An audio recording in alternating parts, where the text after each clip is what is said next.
नमस्कार प्रणाम, आप लोग को स्वागत है सीके चौहान ब्लॉग्स में। अभी हम पहुंचे हैं जगदम्बा फिल्म्स स्टूडियो चारी बाजार में, जो सिवान जिला में पड़ता है। और हमारे साथ हैं ब्यास जी, अनूप गिरी बाबा। खोलने बारे मेन रोड पर ढाबा, वही में खाना खाए तार बाबा। ये सब में का बा गीत संगीत हो के। तो हम लोग गाना गाने जा रहे हैं। अभी एक गाना है, हमारा ही गाना है, हम गा रहे हैं आप लोग के बीच में। एगो लड़का एगो लड़की से प्यार कैले बा।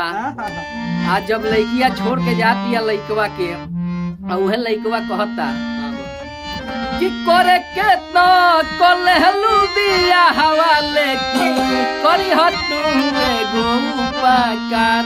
लड़कवा कहता अरे करे के तो कोलहलू दिया हवाले की करी हो तुम एगो उपकार।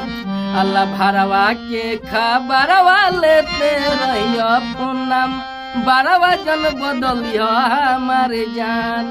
लइकवा बड़ा दुख में बा, ऐसे कहता अरे करे के तो कोलहलू दिया हवाले की करी हो तुम एगो उपकार। ला भरवा के खबरवा लेते रहियो फोनम, बारवा जन बदलियो हमारे जान।